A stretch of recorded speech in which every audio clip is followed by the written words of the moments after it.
Hello, good evening and welcome ladies and gentlemen to another fast and furious and frantic round of racing action in the Formula Series you all know and love, proudly brought to you by League Zero. That's right, we are back once again for another round of electrifying action in Season 17 of the Championship and sponsored by none other than INCA Salsa. And we are here today taking a look back at all the racing action from round 5 and 9. We're made away to Germany for the Nürburgring Grosser Preisstrecke, or the Grand Prix circuit as it translates into English, and what a circuit it is. A circuit which has been in the shadow, if you will, of the Nordschleife, having opened in 1984. Well, the idea being to migrate away from the legendary Green Hell, which whilst it definitely was an exciting venue to go racing at, was not necessarily the safest, as been highlighted by many an incident and fatality over its extended history, and instead heading southwards away from the Eiffel Mountains into its foothills, the Grand Prix circuit is laid. But with this circuit, it means that it's no longer an extensive 10 plus mile test of ability, but instead a much shorter run of 3.19 miles in length, but it is a circuit that definitely has a wide variety of corners and plenty of short straights. That means for corner variety, our drivers will still have their technical nuances put to the ultimate test, and with the short straights as well, it means overtaking around here is going to prove challenging, and it's going to put an emphasis on using the push to pass of the overtake button, and also getting some very good corner exits.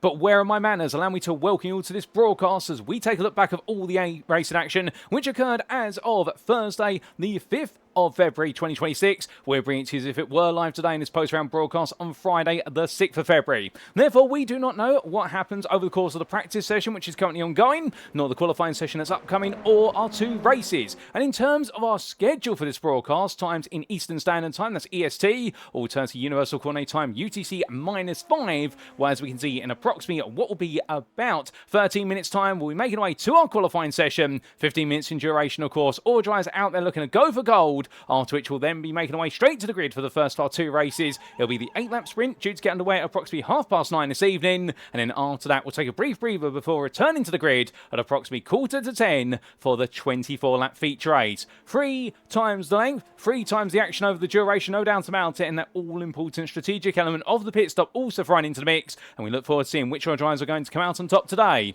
In the content booth you have myself, my name is Paul Walsh, and you're catching all this broadcast action on what is the Paul Walsh Productions YouTube channel. Indeed, go to youtube.com and search for PWP or Paul Walsh Productions, and you can be tuning in on a weekly basis as we see the season of Season 17 unfold in the League Zero Formula Series. Without further ado, ladies and gentlemen, let's give you a recap of the story thus far and what we can expect as we come into this round, indeed the midway point of the season.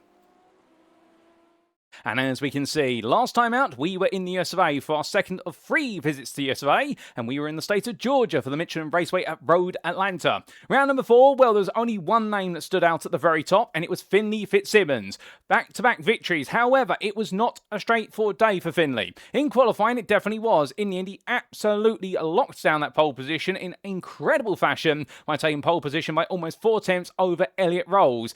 But in the sprint race, we got to see a brilliant battle unfold between Finley Fitzsimmons and Adam Merchant, with Merchant starting in 4th place after quite a poor qualifying points compared to what we've previously seen. He left it all to his very last lap to get himself into that second row, but he wasted no time in chasing after Fitzsimmons, and well, he got close, but then got embroiled in a battle of Elliott Rolls, and the two of them did battle all the way for second place from start to finish, and Adam Merchant was the one who came out on top, albeit Elliott Rolls was always right behind him. Then in the feature race, well, how about this? It all got turned upside down on the open lap. Making the way down into the S's, there was contact between Fitzsimmons and Merchant, and with that, what it meant was both drivers fell all the way down the field. However, neither one picked up major damage. After that, we saw Fitzsimmons put on an absolute incredible recovery drive to make his way all the way from the bottom end of the top 20, all the way through to victory in the end in an incredible run, and Adam Merchant also tried to do his very best to make his way back through the field, but couldn't quite encapsulate it or emulate it, and round off that podium in the feature race, where it was none other than Shahi Zahair, who took his first second place of the season, his first podium with it, and Fabian Sanchez, who did battle with Zahair in the closing stages, and it looked as though Sanchez was going to take that second place, but in the end, a late mistake under braking into the chicane on the final lap saw him lose out that second place at Road Atlanta, and it would be Shahi Zahair who would take it from him. So indeed, an incredible round of racing, and as we make our way into this round, well, what can we expect at the Nürburgring course? The Prix Strecker? Well, that's what we're here to find out as our drivers take on its Grand Prix layout. And after this round, on the 12th of February, we'll be making our way to Italy for the Autodromo National Monza, indeed the ultimate Italian temple of speed, in round number 6. But as to the standings, how exactly do they stand? And here we can see in the Drivers' Championship your top 15. Finley Fitzsimmons leading the way then for MSR Purple on 131 points, 60 ahead of Fabian Sanchez, who's returned to second place. It's been some time since we said he's been all the way up there. Indeed, you'd have to look all the way back to his form in the season opener at Phillip Island to be able to see him really having a good run at the top. However, the INCA X51C driver is now there, but only 10 points ahead of Elliott Court. The DDK Racing Team driver not having the strongest of days by comparison, particularly when it came to what was the sprint race, and keep in mind as well the fact that he still had a penalty to serve at Road Atlanta, a penalty that had been picked up in the previous round, and well, after the difficulties at Interlagos where it was a back of the grid start for him and Leo Del Mar, well, he'd been able to confound his woes by essentially having a pit lane start for the sprint race at what was Road Atlanta in the sprint race, both of them having that, and they had to make their way forward. So then for Elliott Court, it really was a situation whereby it was damage limitation, but he was able to limit the damage quite well with a 13th and a 6th, so picking up some valuable points in the feature. Leo Del Mar, a further point behind there as well. His situation was very similar, as we just mentioned only moments ago, and the two drivers right now for DDK Racing and Rodent Racing, they're so tightly wound. Indeed, their stories seem to be interwoven into each other in this championship season, but they've got to keep an eye on the man in 5th behind, because that is Adam Merchant, a further 9 points adrift, and the Squid Gang Racing driver right now definitely getting closer and closer with each and every round turned. The only thing is he's got to overhaul a huge deficit of the best part of 80 points there if he wants to take on Fitzsimmons, but he definitely has proven to be the one driver who has got the measure of Fitzsimmons' pace if nobody else has. Shahi's ahead with that second place in the feature race, has now propelled himself up 5 places into 6th from 48 points, 1 ahead of Elliott Rolls, and then we do have Craig Brick in 8th place there, a further 5 behind. Jaden Callaway is in 9th, and right now for Callaway, we haven't seen him on the grid for some time. Hopefully we'll get to see him again this season, because he definitely put on some great performances when he was able to make it onto the grid with his 2 starts. He's ahead of Jace Mayer, only on result countback, and that's how your top 10's completed. Behind the MSR Purple driver, who continues to try and push forward and add some extra points to the points that have been brought in by Fitzsimmons, we have to look to Antonio Bianchi there for INCA X51C, who in some respects has been left in the shadow as teammate of Fabian Sanchez, but the flip side of the coin being as well, they has been grounding out and grafting some good points ahead of Austin Thomas, is a third 2 adrift, and there's Nick Peterson, James Turnbull and Shea Bruffett who complete that top 15, and shout out there to the DDK XTH Jordan driver, with Shea Bruffett putting on a very good qualifying points at Road Atlanta, taking the 3rd place spot on the grid. Unfortunately for him, it didn't quite work out in the races compared to how he wanted it to, but he's definitely coming on strong form as the season has gone on. Now outside of that the top 15, we look to the remainder of the top 30, and here we can see Esteban Dotson, who sits in 16th place for Formula American Racing Team on 10 points, 7 ahead of both Jack Mundy and Gareth McAllister and Sergey Prock and John Stonbra. However, those 3 drivers there, they are separated effectively based on result countback. And Mundy right now ahead there, with their McAllister, Prock and Stonbra sharing equal results to an extent. But behind them in 21st place, joint 21st, it's Harrison Lowe and Zaria Zainav, the Team Boats driver gradually trying to move forward ahead of Zainav. And then we do have Joshua Cronin, Francisco Sosa and Ryan Thibault completing all 3 drivers there, joint 23rd. And then to negative points, and those who have 0, because these are drivers who've got penalty points that have been applied as the season has gone on. We do have Felipe Ramos there in 26th, moving ahead of Cameron Nix, who's fallen all the way down to 27th place. The INCA Salsa Verde driver looking to recover sooner rather than later. Robert Nobles, Catherine Sweat and Carlos Balanas complete your top 30 there. And behind the Raccoon GP driver, also in 30th place as classified, we do have Aaron Gersler, who is theoretical 31st, ahead of Matt Strong, who is 32nd when you consider result countback. And then we do have Ricardo Espino and Arturo Mayorga completing your 34 driver championship standing. But with that, we now look to the team's championship standings. And what can we see here? Well, what we can see is that MSR Purple, they have increased their lead very slightly, and that very heavily due to Finley Fitzsimmons' incredible drive from down the bottom end of the field all the way to victory in the feature at Road Atlanta, adding to that sprint race win, although don't rule out his teammate as well, who is continuing to also provide some great points, that being Jace Mayer. DDK Racing, well, they sit in 2nd, and they do find that it's going to be a bit of an interesting round today, because at long last, neither of their drivers has a qualifying ban or a pit lane start coming into this round, so this could be the prime opportunity for them to chase down MSR Purple, and they need to do so soon, because at this halfway junction now, understandably, rounds are beginning to run out, and therefore they can't afford to be embroiled in the battle for third and second, because in third place is INCA X51C, and despite the fact they were missing some key points perhaps from their drivers, well, Antonio Bianchi definitely put a good run together in the end, and he was able to bring home those points, as well as Fabian Sanchez, and therefore you can understand if the team right now will be feeling as though things are all looking upwards. Squid Gang Racing sitting fourth place there on 82 points, 20 ahead of Arrive and Drive Racing, who have leapt their way from 7th into 5th, and they're only a point ahead of Rodent Racing, and INCA Salsa Racing meanwhile dropping a long way back to 7th there on 37 points. Things have not been looking good for them over the last couple of rounds. MSR Green, they hold on to 8th on 17 points, 6 ahead of DDK with TH Jordan, who've moved into what is that 9th place, 2 places up now compared to where they previously stood, and that's mostly due to Shea Prophet's brilliant performances in Road Atlanta's races, and then completing that top 10. It's Raccoon GP on 8 points, 2 ahead of Formula American Racing Team.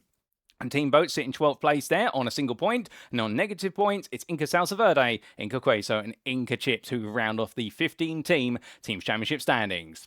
But let's talk about the present. Let's come to our circuit for today. And it is none other than the Nürburgring Gross the Price Tracker, the Grand Prix to which our drivers will be taken on. Located near the town of Nürburg in the Eierweiler district of the German state of Rhineland-Palatinate. And as the drivers get ready to go around this circuit, indeed very synonymous to open wheel racing, particularly to Formula 1 in the early 2000s, all the way through to the late 2000s, early 2010s, where this circuit will then go on to alternate on an annual basis with the Hockenheimring Baden-Württemberg. A huge thank you to iRacing.com, not just for the brilliant simulator, but also the absolutely fantastic track maps that come with it, and it really enables us to understand this circuit before we go back to circuit side. Now, going total of 16 corners over its 3.1 mile length. These 16 corners are an interesting mix, and one of the notable things about the lap is the fact the average apex speed rapidly rises as the lap goes on, and then descends very aggressively right at the end. And it's all shown at the very start, so our drives were all the way down the start-finish straight, and it'll be downhill into the braking zone for the Yokohama curve at turn 1 through to 2. Then they'll come through the hairpin and go into the Mercedes arena of turns 2 and 3. 2 very tricky corners to get right, given that turn number 2 is essentially off-camber on approach and off-camber on exit, but flat at the apex, so you've got to be careful of understeer. Coming down to turn number 3, then you've got to be careful of oversteer as you sweep your way through the very gradual long left-hander, before switching back into the right-hander at turn number 4. And it's out of that, our drivers will propel themselves onwards towards the kink of 5 and into the braking zones for turns 6 and 7. 2 fast-flying medium-speed left into right corners as they roll the way down the hill, and they'll continue going downhill to the lowest point of the circuit at turn number 8 at the Goodyear Curra hairpin. And then it's all uphill, heading through the Michael Schumacher S-chicane at turns 9 and 10, dedicated, of course, to the German great in Formula 1, the 7-time Formula 1 champion. And as they roar the way out towards Ravenel Curve at turn number 11, it'll be a battle on the brakes. Come through there, it's into the sweeping right-hander of Bilstein Curve at turn number 12, abusing the road camber as much as possible. Well, they make their way flat out through Advent Bogen and in towards the Wiedel chicane, of which, because we are running the Grand Prix out, we are running the slow version of it, the true version of it, if you will. And as our drivers make their way hard onto the brakes there, into turns 14 and 15, we can expect plenty of battles under braking, but too wide through there is a no-go. It's all going to be about who can make it to the inside first. Out of that, they'll then make their way towards turn number 16, recently renamed to the Hyundai N-Curve in relation to the collaboration between the Nürburgring circuit and a sponsorship deal with the South Korean manufacturer. And as they come back on themselves to do another lap or to see that checkered flag, they'll definitely feel as though they've been put through a technical test, our drivers, each and every time. Now, as for our rules, a quick reminder if you're new to this racing series, and indeed we can see car setup, it's a fixed setup series, so our drivers are provided with a setup ahead of each and every round which they must adhere to.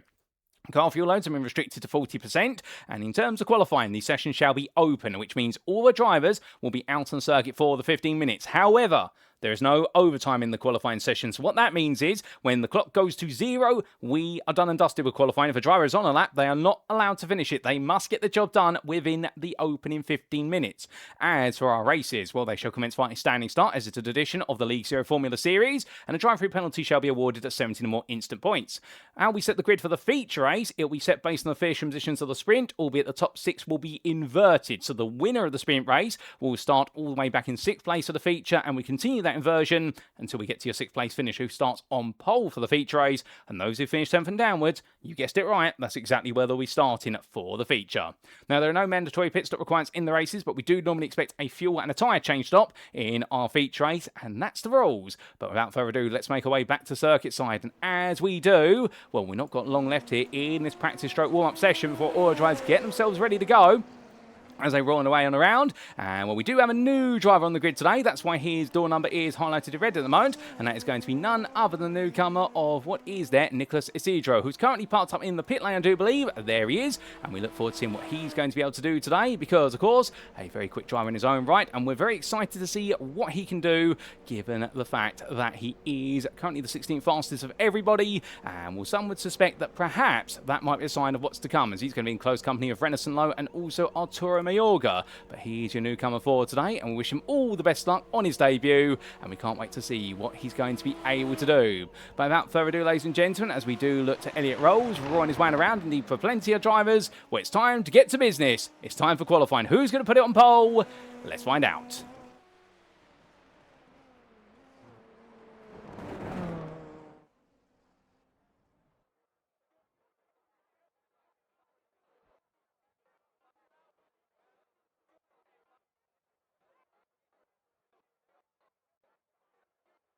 And so here we go. Qualifying gets underway. 15 minutes. Go, go, go for all the drivers. And who exactly is going to be the one who will line up at the very front? Was they all roll the way out to the pit lane? How important will qualifying be, I hear you ask? The answer, simply put, it is going to be very important here. And the reason for that is because overtaking this circuit, as we mentioned earlier, it's not impossible. It is challenging, given the fact that these machines, well, they have a lot of downforce on them. And as we have seen in Formula 1 Grand Prix over successive years at this circuit, and perhaps arguably one of the reasons why Formula 1 has gradually migrated away from the Nürburgring over time and perhaps been more focused towards the Hockenheimring Baden-Württemberg circuit by comparison, is the fact that when these cars run in the dirty air of one another, they lose a lot of front-end downforce, and that means understeer becomes an increasing factor, and it makes it very hard for these cars to get closer and closer. The same with Super Formula 23 machines here. You can imagine these are the Japanese equivalent of Formula 1 cars, albeit perhaps not boasting as much horsepower, but they do come close with their 4-cylinder 2-litre engines providing 550 brake horsepower at the rear wheels,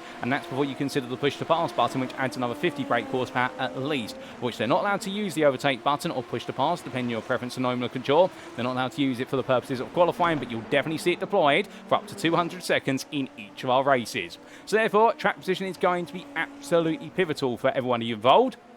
As we do look to Robert Nobles making his way on around with the MSR green driver right now, getting himself all set up here as well. I think everybody very eager to try and get out there as quick as possible and get a lap on the board. It's also a relatively long lap around here compared to our circuits, a much longer lap in terms of time compared to our laps at what was Road Atlanta last time out. We were just over a minute for those, whereas here you're looking at about 1.5 minutes at least. But as we do see a few drivers making their way out of the Hyundai N-curve, here comes Leo Domar making his way onwards. And in terms of penalties we do have here today, well, we do have a couple, not too many. We have two which do apply to this qualifying session, and it is one for Matt Strong, and that is going to be a qualifying ban. It will be a back of grid start for the sprint race. So Strong will be stuck in the pit lane. He will not be allowed to make his way out there, and we also do have a qualifying ban in effect for what is Ricardo Espino, but that has been upgraded due to a continued set of instant points being awarded and license points to his race license. Ricardo Espino has a pit lane start for the sprint race, so you will not see him out there either, although I do believe in fact he's in the pit lane at the moment. We can confirm that, as everybody else is out there. So out of our 22 drivers who have made the journey to Germany, 20 of them out on circuit right now, and we will see those first flying laps come in very soon. As we do see Austin Thomas rolling his way down here in an MSR green machine. What does it take to do a good lap around this circuit? Well, it requires you to really be able to nail your apexes. You've got to have that confidence in rotating the car through the corners. If you can get it right, then you will be able to come off very strongly over the course of the qualifying session. However, get it wrong and you may find yourself losing out considerably. And it's just simply because you really do need to know your corners. But you've also got to have a lot of confidence in your ability to attack medium speed corners, knowing exactly how much speed you can carry and how you abuse the downforce of the Super Formula cars, such as the Schumacher S, and also through the latter half a lap, kind of through the Bilstein curve here, as we do see Thomas doing so. That's where a lot of the time is made or lost. And the same in the Mercedes arena at the starter lap, that's where the low-speed cornering ability comes in. So it's a very technical circuit here. And it was interesting, when this circuit was originally unveiled to the world in the middle of the 1980s, it did not understandably go down too well with drivers and fans alike. And the reason for that being, simply put, in the fact that everyone was so used to, of course, the racing at the Nürburgring Nordschleife. But it was very quickly realised that going racing there was going to be way too dangerous in the long term, and so there had to be a replacement. And this circuit, in a way, you could say, is the replacement for the Südschleife, or Südschleife, I should say, or the Southern Circuit, And therefore, as we do now have this circuit in place, where it's gradually grown on people, much like indeed its sister circuit, the one it's alternated with on several occasions, the Hockenheimring Baden-Württemberg. After its redesign, that's gradually grown on people as of 2012 onwards, the Hermann Tilke redesigned circuit. Although I'm not quite sure if this circuit was designed by Hermann Tilke. I'm sure some of you might know, and do let me know in the YouTube comments. But as our first laps are starting to come in, well, Elliott Court is looking to be the fastest at the moment. But here is your two-time champion, making his way on through. Ooh, careful. He almost goes a bit loose there coming out of the hairpin, the Goodyear Kerr hairpin, making his way up the hill. Finley Fitzsimmons right now attacking. He really wants that pole position, but attempt down right now. And well, it's looking very close between himself and Elliott Court in the practice session. And how about this? Craig Brick, he's doing very well in the 777 car here, looking pretty quick in the INCA Salsa team. I wonder whether he might be able to bring some surprises here, because he has really grown in pace as this season has gone on, no doubt about it. He has been starting to look as though one of those drivers who could be tapping at the podium on a regular basis. We did, of course, see what was a brilliant drive in the feature race at Miami to take what was that maiden podium. And Brick right now, I think, hoping he can add another one to what will be his CV today. But as we do look at Elliott Rolls coming across the line, and Finley Fitzsimmons goes the fastest of everybody just now. We're 36.406. It's business as usual for Fitzsimmons at the time, but can he raise the bar even higher? That's going to be the question, because he is currently 3.5 tenths faster than Elliott Court. Leo Delmar has just jumped up into third place as well. So Delmar, now that he's able to take part in qualifying, we're getting to see him back out there. And that's also been one of the big talking points of this season, where the penalties have really stacked up for some big names. It's essentially forced them onto a back foot before we've even gone into the races, whereby they've not been able to qualify, and not seen Delmar, for example, up there, nor what is the machinery of Elliott Court. It's now great that we get to see them there. But of course, if they do the crime, they've got to do the time with regards to when incidents happen. That's why we do have stewarding in this series, and tries to keep things as close as possible, because the problem with these Super Formula cars is when it goes right, it looks absolutely fantastic. When it goes wrong, however, understandably, it goes very wrong. These cars are fragile. They are not made to take impacts, whether it be of another car, alternatively a self-inflicted impact with a barrier. But as we do see Jace Mayer making his way along right now, well, he's yet to get a lap on the board, but he will shortly, the second member of MSR Purple, heading onwards in his 77. And well, we want those laps sooner rather than later, because we are almost at the halfway point of the session. But we are going to get an on-board lap with one of our drivers very shortly, as Mayer makes his way towards the timeline. What's it going to be for his first flying lap on the board? Hopefully this one's valid, because his previous one was not.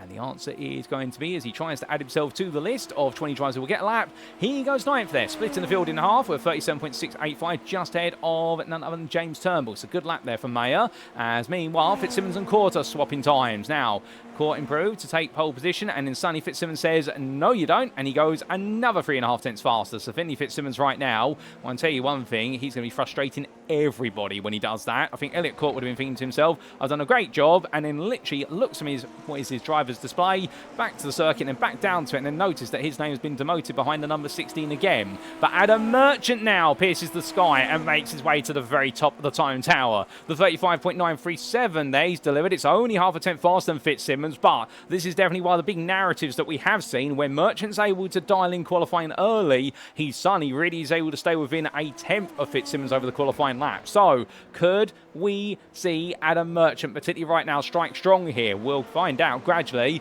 but it does seem as though Merchant putting things together very well at this time. But as he makes his way onwards, meanwhile, we do take a look into one of our on-board laps, and in fact we are going to be getting an on-board lap today with Robert Nobles, as he takes us around for a flyer here at the Nürburgring Cross the Price Tracker. He's making his way down towards turn 1, full throttle as he gets ready to go into that braking zone and bring the car to the left, braking at the 100 metre board all the way down to second gear. Lets the car roll deep, uses a bit of the runoff area there to carry the speed now in towards the Mercedes arena. Going through turn number 2, over the crest, and now down into the braking zone for turn number 3. Nice and smooth as he drops it all the way down to third gear, holding a higher gear for traction. Now through turn number 4, puts in the middle of the road, then turns in, not wanting to chuck the car too far to the left to cause oversteer potentially. Through the kink of 5, and now in towards turn number 6. Downhill he begins his descent, coming down from 5th to 4th, and now over to the left-hand side to open up turn number 7. Dropping a third gear there at the apex, and now full throttle, blasting it down towards the Goodyear hairpin as he gets ready to come into the braking zone here at the lowest point of the circuit. He'll bring the car all the way over to the left, and then hard on the brakes all the way down to third gear. Nice and smooth, takes a U-shape approach there. You can go a U-shape or a V, and now it's going to be flat out here all the way out through the Schumacher S, up in the 5th gear, making sure not to touch those curbs too harshly, otherwise he will eject the car into the gravel. Now over to the right-hand side here, here onto the brakes at the 100 metre board and all the way down to 4th gear for Advan. Now in towards Bilstein and coming in towards the right-hander, named after the billboards on the outside. And as he does so, holding 4th gear, they're very smooth from Nobles. This is a very nice looking lap, to be fair. He is on a personal best right now. Can he go higher than 9th place? Well, we'll see as he dropped to 10th there by Brock. Over to the right-hand side and onto the brakes here for the Vidal chicane. Coming all the way down to 3rd gear. Nice and early braking, about 130 meters of corner apex. A little bit of power oversteer, but you won't mind that as he comes into the day-end curve. Turns in nice and early there. And deciding to use the rear mass mounting of the car to rotate it through. And for Robert Nobles, it's been a good lap, and it puts him 7th there. Well done to him. That's a really lovely lap for us to get on board with for the purposes of this circuit. And for Robert Nobles in the number 2, well, he's moved up to 7th place on a 37.139. And that only puts him what is at 300ths behind Craig Brick. So right now, the number 2 driver, he's on a mission, and that's got to be one of his best qualifying laps of the season we've seen. Hopefully, we get to see him stay there, because we'd love to see him chase down the top 5 here. He's definitely been one of the stars who's been hidden behind the scenes compared to those who have really snatched the headlines. Now further down the order, Arturo Mayorga, who we always have to give a big shout out to, because if it were not for this man and his wonderful technical brilliance, we'd not be able to bring you these post-around broadcasts with the ability to have replays of moments that do happen earlier on in the races that we perhaps missed, or we need to take a look back. So thank you as always, Arturo, for your hard efforts. And as he's putting in his hard efforts right now to try and move up from 20th, the lifestyle drivers who have set a valid time, and well, to close the gap to Demont Donson, he's going to have to find what will be the best part of 2.5 attempts. But making his way down that start-finish straight here, roaring his way along. And as he does so, well, the car looking good for Arturo Mayorga, but the times are not looking good at the moment. And, well, hoping there's going to be a bit more here before all is said and done. But he's running out of time. 4.5 minutes left on the clock. It's not looking good. As meanwhile, Fabian Sanchez, well, he's been a long way down. He's now found his way up into 9th there, 37.208. But perhaps he's going to be the one of our regulars towards the front of the field who struggles today. And after what was a decent day at Road Atlanta in qualifying with that 5th place start for the sprint race, well, it does seem to be not quite going the way he wants it to at the moment. But we will see what is to come with this, because he's still got this lap plus at least one more. The lap time here being just over 1.5 minutes. So he can squeeze in a couple more laps. And understandably right now, he's going to have to save it up for a big one. Now, one thing to keep in mind as well, with a fixed setup, our drivers cannot adjust the fuel load in the car. They are required to run a specified fuel amount. That means in these qualifying sessions, and what you're seeing for a lot of drivers, is essentially they go out there and they stay out for the entirety of the session.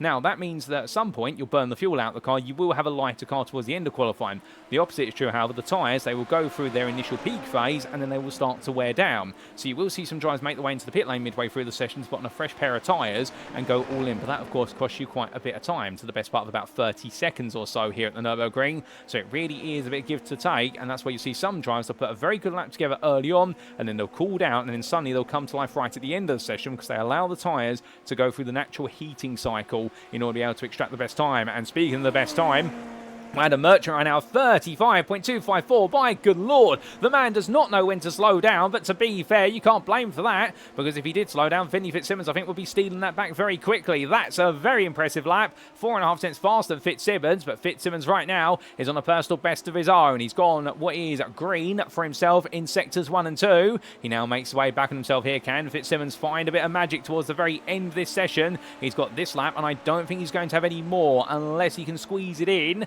Given the fact he's got just over 2.5 minutes left to go, it's going to be very tight here for Fitzsimmons. If he does manage to get the lap in, well, it's going to be impressive. It will literally be at the death of the session. But coming on through, he has got James Turnbull just a little bit further up the road. He'll be getting a very distant draft there for Turnbull. I think the idea is he wants to be able to try and catch up to Turnbull on the next lap, on his final lap, and be able to maximise his lap. Now, how important is slipstream around here? It's a very challenging concept, because you really only want the toe on the back stretch coming out of Bilstein all the way out towards Vidal. Otherwise, on the start for this straight, you'll want a small sniff of slipstream. Otherwise, you won't really want it anywhere else in this lap. But here he comes across line. And Fitzsimmons coming on through, where it is a personal best, and it's going to be a 35.515. But let's jump on board with him for one final attack of the circuit. He will squeeze in this final lap. Here we go. So down to second gear at the opening corner now. Over to the right immediately for the AMS AG machine. And the fact he roars his way on through here and up towards what will be the braking zone for turn number 3. Well, what we can see here is he's keeping it nice and tight, keeping the car over to left, and that opens up turn 4. But was that a little bit of hesitation there going from 3 into 4? He didn't look as though he got the line he wanted, but now make his way down in towards turn number 6. Fitzsimmons still on the attack here. He's not backing off of this lap. He's got to really go for it, as Merchant hasn't improved. He's in the pit lane, so Merchant thinks he's got the job done. Does Fitzsimmons think he can get the job done in return? Well, down the hill then and in towards that braking zone for turn number 8. Hard on the brakes there, nice and late. Lets the car roll deep, takes a bit of a V-shape approach there, a bit of a crooked V, so deciding to prioritise that later apex there to build up the speed. And now through the Schumacher S, holding 5th gear, flat out as he goes, up into 6th as he exits. Now over to the right hand side here, hard on the brakes, as late as he dares to dream to do so, taking all the apex curve there, and now in towards Bilstein, touching the grass very briefly, open up all the corner, he'll get away with that. And right now Fitzsimmons absolutely attacking here. This is going to be a really big lap if he's able to pull it off. He is currently personal best in all of the first 3 sectors. One more sector to go here as he breaks his way in towards Vidal, going to go as deep as he can.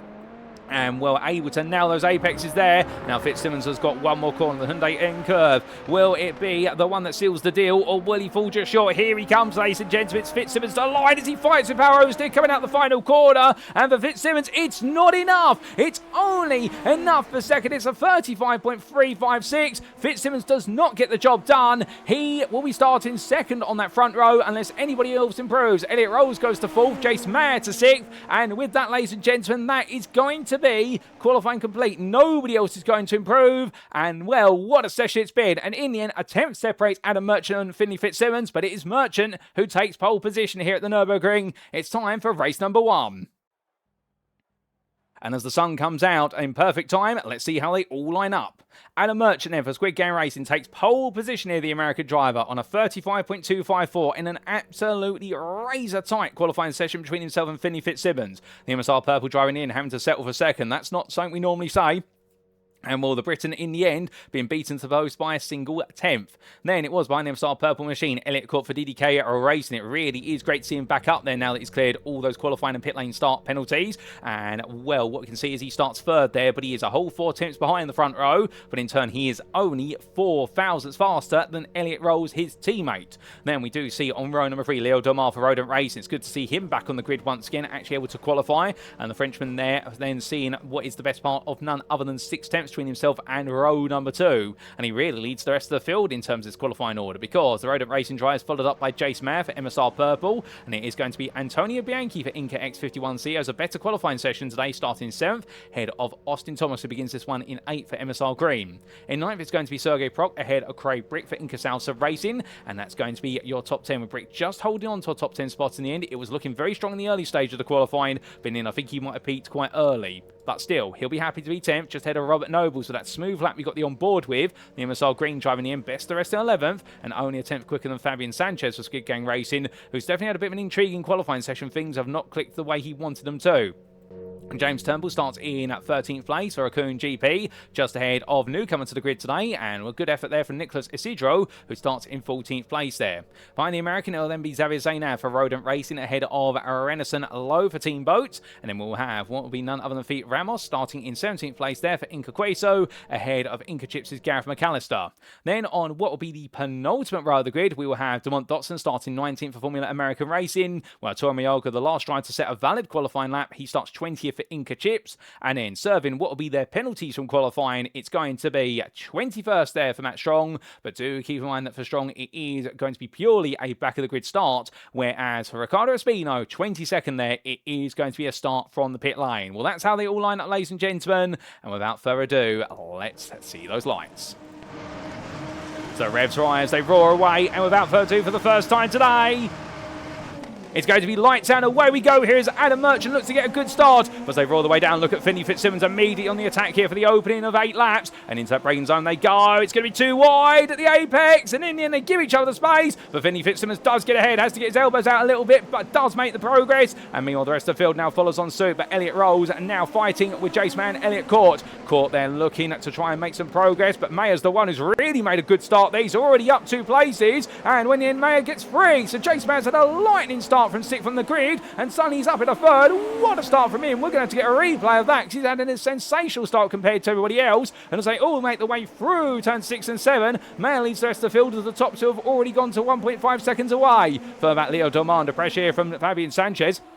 And Sanchez up 4 places as well, so Sanchez had a good start, but look at this. Here comes Sergei Prog up the inside. Oh, goodness me, that's Austin Thomas in the end, who I think pranged to the back of what was none other than Fabian Sanchez briefly, but he came off the worst of it, went to the grass and gravel, but he's got it together. What's happened to Sanchez? Sanchez into the barriers there, coming up to the Schumacher S. I'm not quite sure how that's happened. Is it because of the contact earlier on, or is it something separate? We'll find out when we can, but that definitely was minor margins there. But meanwhile, as we come back to, what is it, Nicholas Isidro, he's already up from 14th to 10th, so he's avoided it all, and as he makes his way onwards in the very colourful livery machine, well, he'll be hoping now he can break his way a bit further into that top 10 before the field starts to split. But speaking of splitting right now, well, you can't split the difference here between the DDK Racing drivers of Elliott Rolls and Elliott Court, the two Elliots working together, when Tony Bianchi and Leo Domar behind as they all come in towards turn number 16 and complete the first of many laps today. But after one lap of racing, it is Finley Fitzsimmons who leads right now as he makes his way down the start finish straight, but Adam Merchant is right behind him. Then we have a 2-second gap to Jace Mayer, the MSR purple driver, who's trying to catch up to help out his teammate now, ahead of Elliott Rolls and Elliott Court. Then Tony Bianchi, he sits in 6th ahead of Leo Domar. Then we have Sergei Prok in 8th, just ahead of Robert Nobles, and Nicholas Isidro completes that top 10, with best of 11th being Craig Brick, who's lost 1 place, but he's still well in the hunt. And in the pit lane, we do have 3 cars. Zainav is into the pits, so is Fabian Sanchez and James Turnbull, although I do believe that those two may have already towed to the pits rather than having driven to the pits. Zainav has driven his way in for some damage picked up on the opening lap. As he tries to make the way onwards. Well, right now, I can tell you one thing, Elliott Rolls absolutely need to try and find a way back at Mayer, but I don't know if he's got an answer to Mayer this early on. He does seem to be struggling a little bit here, and if anything, I wonder if Courts could potentially try and jump ahead of him again. Now, remember, Elliott Court did lose out at the start, so he's lost 2 places, so Rolls is ahead of his teammate, even though he started behind him. But right now, these DDK Racing Team drivers think, oh, goodness me, as that's a big side loose there from Leo Domar coming out of turn number 8, and in the end, that oversteer was catching him out, and it's going to get very close there from Sergei Prog, who tries to boost his way past with the overtake button, and in the end he's going to go for it here under braking, and Sergei Prok sees there's blood in the water, but now it's from inside to outside as he looks all the way around Bill Steen, and Delmar's going to defend hard on the inside here. The Frenchman finds himself in close company, and Robert Nobles is just behind watching this all play out as we ride on board here. Robert Nobles for MSR Green. Now pounding his way onwards here, and as they make the way into that braking zone for turns 14 and 15. Well, right now the American driver here staying put. He's not trying to make a move, and I think understandably he's just playing a bit more an observer. But as meanwhile, we've had a change with Court and Rolls. They've swapped places at turn number 16, so now Court is up into 4th place. Can he chase down Jace Mayer? Has he now got his tyres in the zone here, as Rolls is going to tuck him behind and not put any pressure on him? And I do think that might have been a bit of a team decision there between the two teammates. I suspect they may have been communicated to each other. But without further ado, we're going to take a quick trip back in time and take a look at some of the big moments from the start of the race. As hold up a second, we are missing the front wing there for Nicholas Isidro. Something's gone very wrong for him, and there's a car off the road. That is Robert Nobles, is missing the whole rear section of the aero, and I wonder if there's been some contact between the two of them. We'll catch that in the replays as well. As meanwhile, hold up a second, we're not going back in time at all here because Elliott Rolls has gone off into the grass. That's on the exit of 4. What on earth has happened to him? It's all happening right now. And suddenly Gareth McAllister, who started all the way back in 18th, he's all the way through into 9th place. You couldn't make this up. He's absolutely flying as the Australian driver right now. And well, my good lord, ladies and gentlemen, it has been absolutely crazy over the last couple of laps how things have shifted just as quick as that. And well, let's try and bring some sense to all the madness by taking a look back in time and starting to understand it all. Beginning with the race start. And well, we get the on board here from Jace Mayer, and this was his 6th place start converted into a 3rd place very early on. So the lights went out, and well, plenty of wheel spin there for the drivers on the first 2 rows. But Mayer here, a relatively sustained start. So where does he gain the places? Well, up the inside there, lovely move, and a little bit of a tank slapper there for what was Elliott Rolls. So Rolls in the end losing around the braking on cold tyres, and Mayer at this point, he just felt absolutely dialed in here. And as he made his way out to turn number 2 into 3, the confidence from Jace Mayer, this is incredible to see. Still side by side, but fighting all the way to the inside, and a beautiful move there for Jace Mayer to take that place. Well, credit where it's due. That was absolutely incredible. Meanwhile, this was the onboard of Fabian Sanchez's start, I do believe, who made some great progress. He started in 12th place, of course, but he very quickly made his way away. And as they went green flag racing, went into the middle of the road then, had the best start of what was rows 6 through to 4, and just simply jumped in between them all. So in the end, there was a door wide open, and then he had to really settle down to the reality of the situation coming into turn number 1. But what a start there from Fabian Sanchez. Major launch and making all that ground count. But then we did have some difficulty for a couple of drives, including what exactly happened to none other than what was, I believe, Fabian Zainav. And we take a look back in time in this. So this was Zainav making his way up towards what was the... Oh, goodness me. Well, he was making his way in towards Advan and tapped the rear of Arturo Mayor. Well, Gareth McAllister he tapped. And, well, tap of the rear of McAllister, that's not helped to at all. He's lost his entire front wing. So that went very wrong. We also did have this big moment for Austin Thomas a bit further before that. And it was as Austin Thomas made his way down the hill. And number 35 driver here made his way into the braking zone. And as he did, had to swerve. He did not make contact to the rear of Sanchez. We can confirm that now. He swerved, and that's why he went out wide, and that was good reactions there from Austin Thomas. That could have been far, far worse.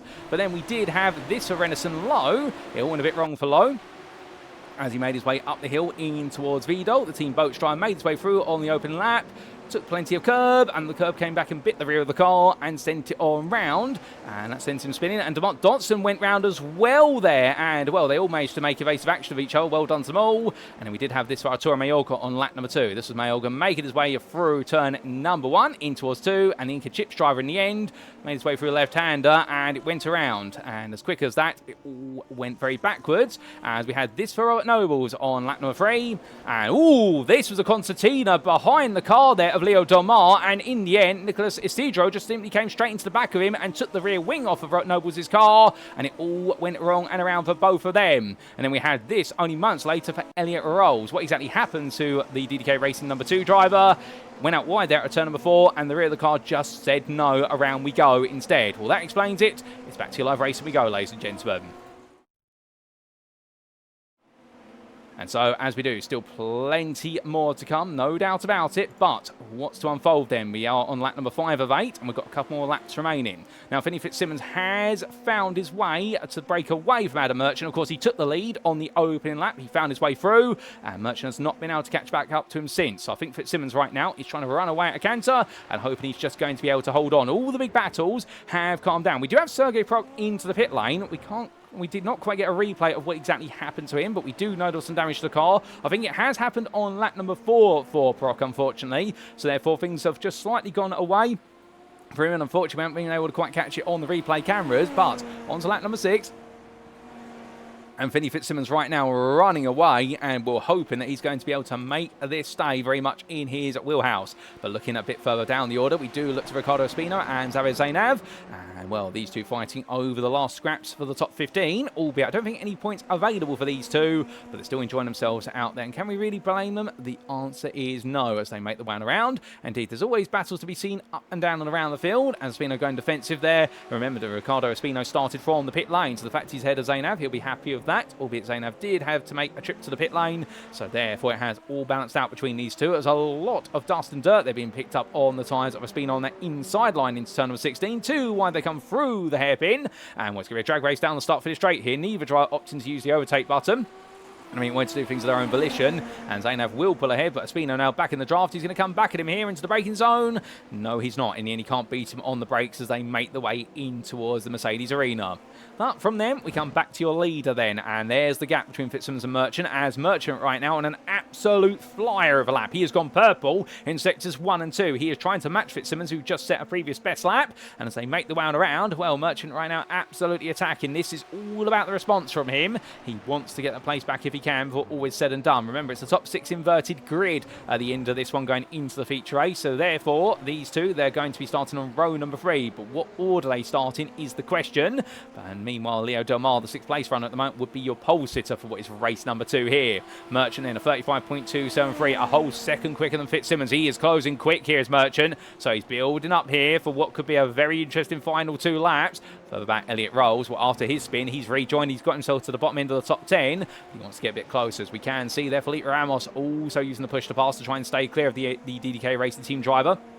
Both of them right now using all that extra power as they make the way down towards turn number 1. And the roll is closing. He is in the draft, so that's going to be helping out, no doubt about it. But something tells me right now your number 5 driver here for DDK Racing Team will just be hoping that if he gets to the end of this one unscathed for the rest of the race, he's got a great opportunity to then make progress towards the podium in the second race. Hasn't quite worked out, whereas for his teammate Elliot Court, it has worked out.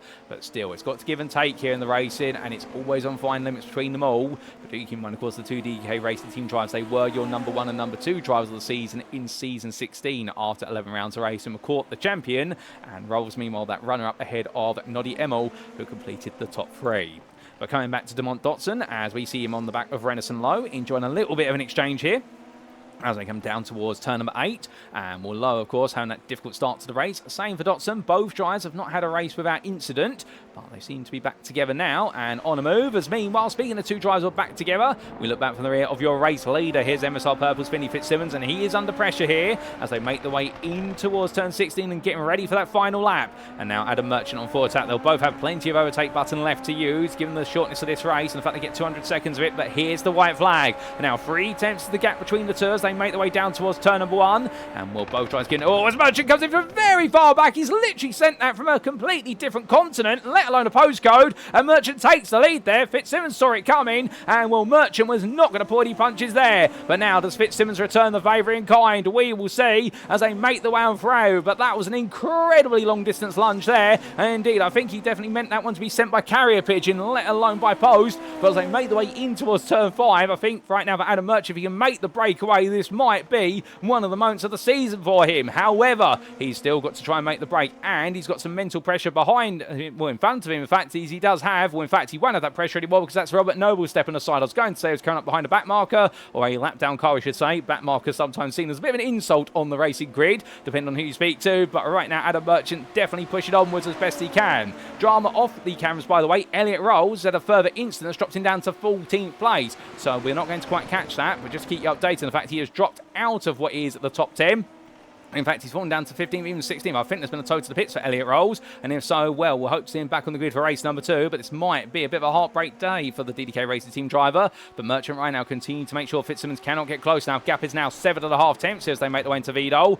I don't think Fitzsimmons has got a response here. I think Merchant's completely knocked him out of this one. Once they make the way in towards turn number 16, it is going to be race number 1 complete. And Adam Merchant is going to take victory here in the first race of the day at the Nürburgring. Ahead of Finley Fitzsimmons, who will fish just behind him. And then it is going to be Elliot Court who comes home in 3rd, round off the podium for DDK Racing Team, ahead of Jace Mayer, with the MSR Purple driver not quite able to make it to the podium after being passed by Court off camera, but he does in the end make it full place ahead of Antonio Bianchi. And then it will be Leo Del Mar who will be taking pole position in race number 2 with that 6th place finish ahead of Craig Brick, who comes on home in 7th. Gareth McAllister will finish in 8th place ahead of Philippe Ramos, and then we will see what will be none other than Demont Dotson around of that top 10 in the end as they all come down and through. And it's going to be Renison Low in 11th ahead of Arturo Mayorga as they all coming around. And I do believe, ladies and gentlemen, there's a bit of a glitch for our time tower with regards to Gareth McAllister. He is going to finish way down, and I think our time tower is playing silly games. But Arturo Mayorga will take 12th ahead of Matt Strong,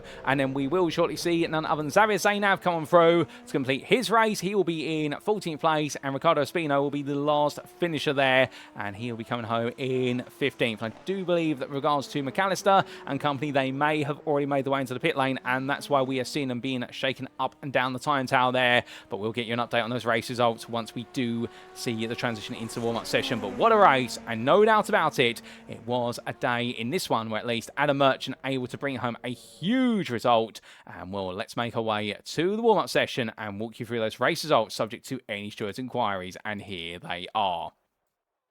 And as we can see in the end, once the results have actually been partitioned, it was not quite the top 10 we thought it was towards the bottom end. But let's give you a recap then. After an incredible opening race in round number 5 of Season 17 of the League Zero Formula Series, presented by INCA Salsa, we got to see Adam Merchant take the win for Squid Gang Racing by 9 tenths over Finley Fitzsimmons at MSR Purple, with that huge dive into turn 1 on the final lap, coming literally from left field, and Merchant was able to make it stick, whereas Fitzsimmons left the door open, and when the end could not find a way to counter-attack.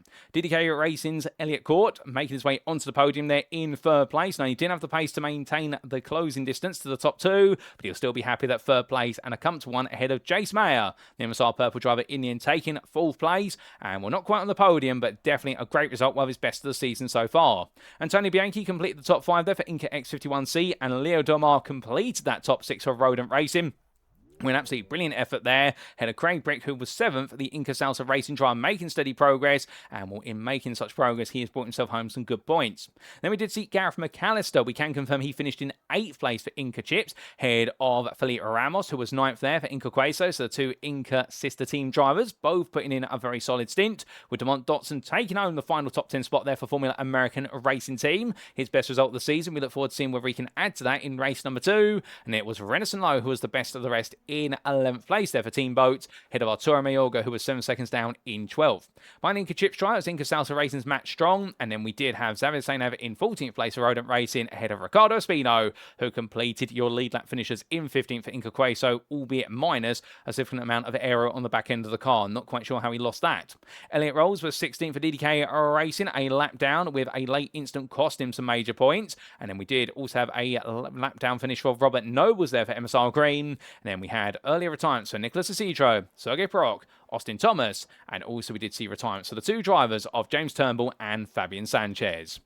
Well, ladies and gentlemen, that is race number 1 in the books, and what a race it was, no doubt about it. And as all drivers get themselves set to go racing again, well, one of the big takeaways we definitely saw from race number 1 is the fact if you want to make overtakes here, you've got to be bold and you've got to be brave.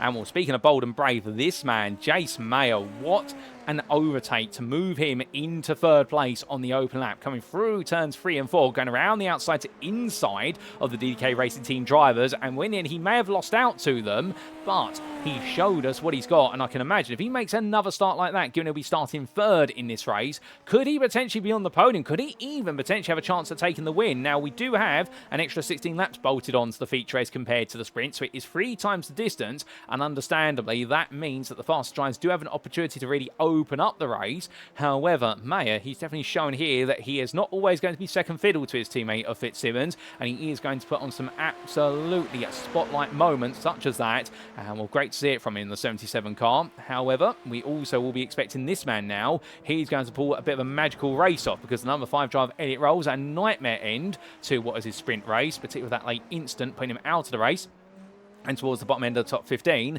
Well, no points for him in race number 1, but can he pick up some points in race number 2? He'll be certainly hoping so. As he practices pit entry there, it's a good opportunity to do so, given the fact they've got 5 minutes of a warm-up session, and I suspect several drivers might be looking to do that. But as he finds the barrier there, not too happy, I think, just taking his frustrations out on the barrier, and thankfully the team have got a spare car in the garage to be able to replace it very quickly. And not all teams have that budget, but DDK Racing Team do seem to have quite the budget with them here today. We look to Leo Domar, the number 21 driver, making his way on around, and as he does so, well, Domar at this point, I think his thought process is going to be hold position for race number 2. I now need to try and make it worth my while. And what he can do, if he can get a good start and start to open up a gap to the field, well, he might just be able to give himself some breathing room. Not necessarily to guarantee the win, but definitely to try and guarantee a podium finish, because he's going to have some very quick drives right behind him. Further down that order, well, Gareth McAllister, what a day from him so far it's been. Indeed, it's been one of his best performances of the season, that sprint race inside the top 10, and he'll be looking to build upon that momentum here for race number 2. And, well, his teammate, Arturo Mayorga, almost the top 10 finisher in race 1. Not quite there, but if he can stay inside that top 12, he will bring on home some championship points, so that's what he's going to be going for in this second one of the day. As the sun continues to shine here in Nürburgring, well, all the drivers are almost all ready to go. Once again, ladies and gentlemen, 20 seconds left on the clock. And well, we do recommend, if you haven't topped up your liquid refreshment, if you're tuning in with one today, definitely go do so now, because you won't be able to when we go green flag racing, because the feature is coming up. And there's never been a better time to transfix your eyes to the screen and see how they all get on in the second of our races in round number 5.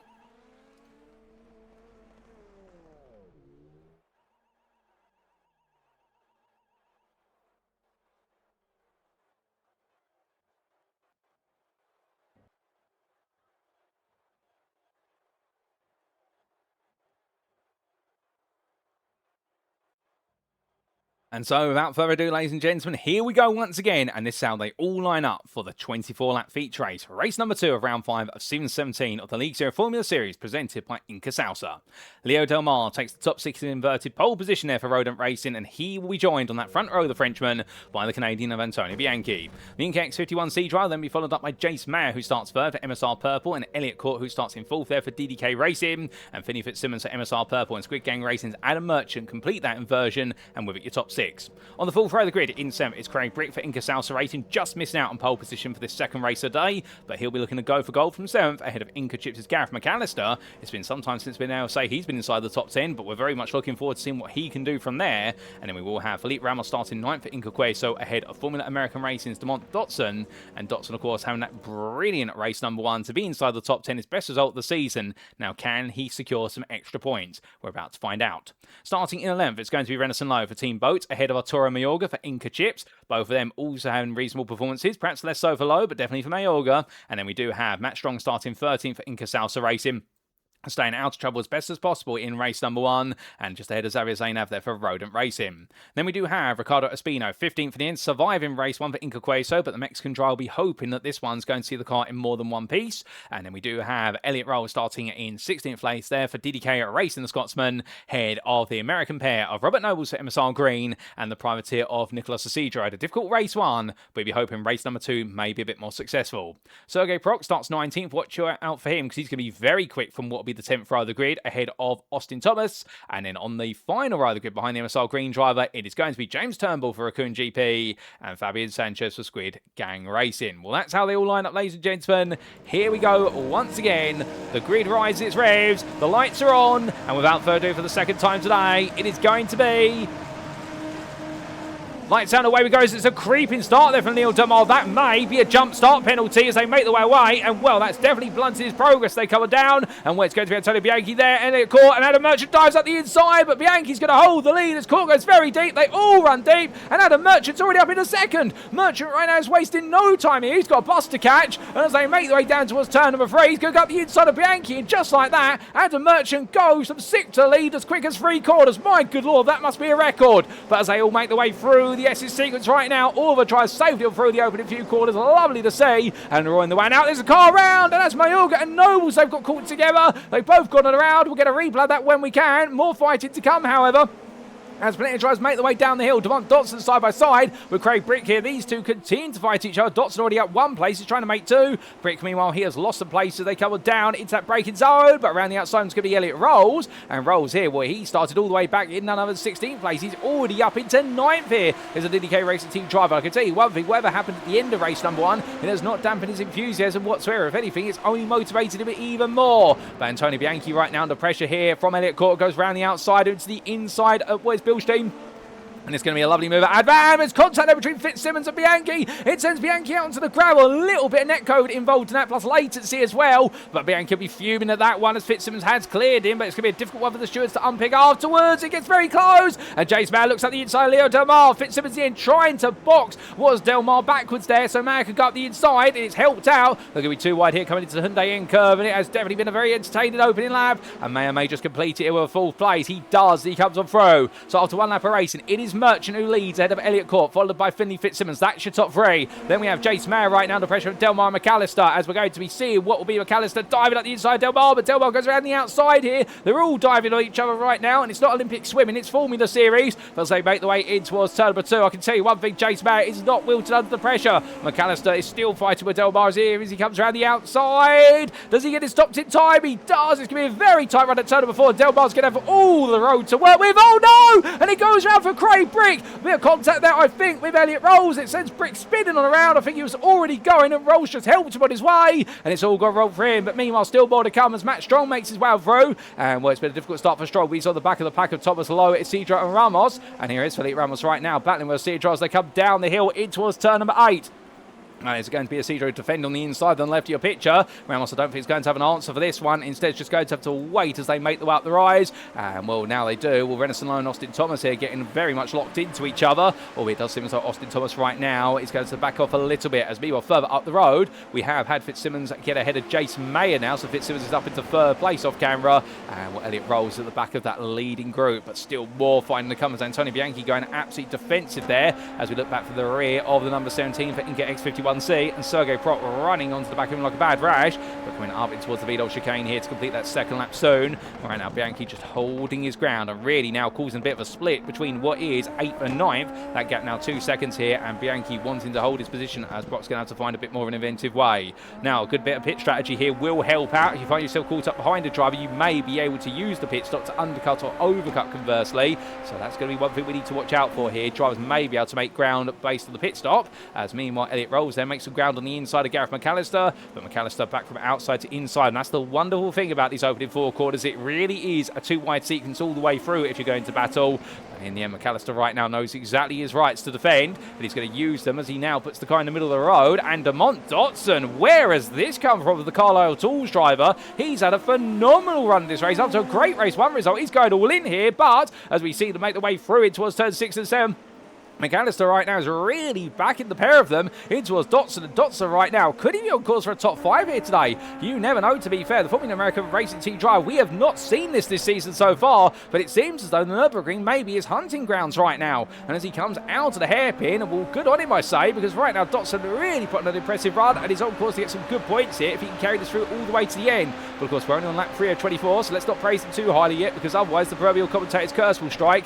And well, so you may be saying, but this is a pre-recorded broadcast. How can the commentator's curse strike? Well, I'll tell you one thing, ladies and gentlemen, it finds a way no matter what happens, even if we are recording this 24 hours after the fact of the racing. But still, as our drivers make the way through right now for Demont Dotson, he's just got to keep his head down here as McAllister's under pressure, and Elliott Rolls this time looking up the inside. McAllister does not see a need to defend it, and understandably there, I don't think Rolls has the confidence to know how late he needs to brake in order to get up the inside, but in turn also survive Vidal. It is not an easy corner to break into on that inside line. But meanwhile, change of foot here as Fabian Sanchez makes his way past Xavier Sainav. I think there's been a bit of difficulty there at what has been the Vidal chicane as the clouds come on over. It's got very dark all of a sudden. No rain expected here today. And right now, Dotson expected to try and look around the outside there. Rolls in the end defends it hard. But it does look as though Elliott Rolls right now is having to go more on the back foot rather than the front foot. This is not proving easy for the DDK Racing Team driver, as the front of the field has definitely calmed down by comparison.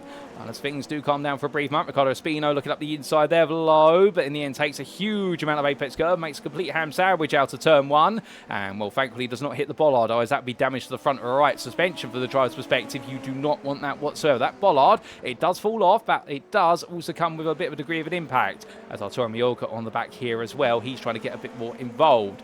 As they make the way on through, well, we take a look back to Dotson, as he's now got Antonio Bianchi looking up the inside, so he hasn't been able to find his way past Rolls, and Bianchi is actually caught up very quickly by the tune of 1.3 seconds on the previous lap, and Dotson now putting the overtake button on here to try and survive the pressure that's building.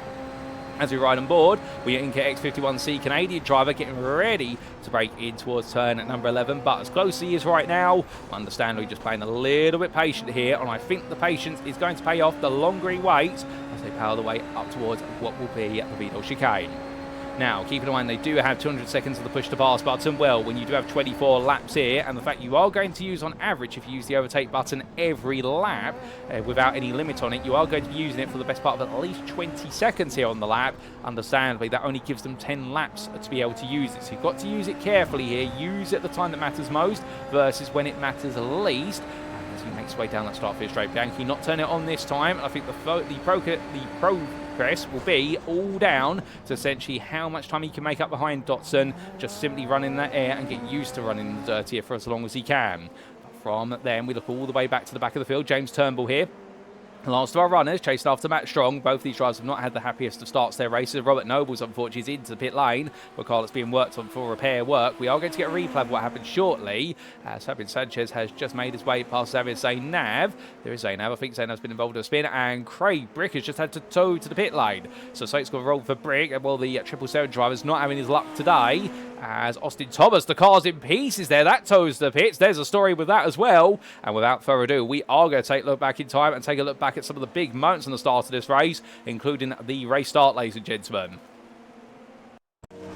And this was the onboard from the roll bar of Adam Merchant as he got underway. This was a lightning start. And without further ado, lights out, drop the hammer and away we go. And in the end, well, Merchant's initial start was decent, but the drivers in front in his row, or his column, also had a good run. But then up the inside here, and well, you could see, move around the outside for Elliott Court. It doesn't pay off, and it actually upsets both him and Antonio Bianchi. So Merchant is given the mother of all spaces to work with here. Well, he can't make his way around the outside, so instead, what he just decides to do is, okay, that doesn't work. Bianchi's not going to defend it. Serve free. I'll just simply cut it up the inside there. So Adam Merchant having a phenomenal start and making it all work out. Meanwhile, we had this for Arturo Mayorga. And also Mayorga making his way down in towards that braking zone for turn number 3 and in towards 4. And as he did so, too wide there was Cedro and a tap to the rear, and that sent him round. That was Robert Nobles making his way in. I think Nobles hoping that Mayorga would have carried a bit more speed, but misinterpreted just how much the two drivers were going to close on each other there. It's an easy mistake to make, to be fair to both of them. We then had this on lap number 2. This was a Craig Brick. And Brick made his way on around at this point. What exactly went wrong for him? And it was plenty of curb there. Came down off the curb and the rear of the car let go. So no contact, in fact, there. We thought there was contact between himself and Elliott Rolls. And I do take that back there. The camera angle actually showing there wasn't contact based on how close the two cars were. And Brick again coming down off an apex curb that caused the car to bounce around. We then had this for Robert Nobles later on lap number 2.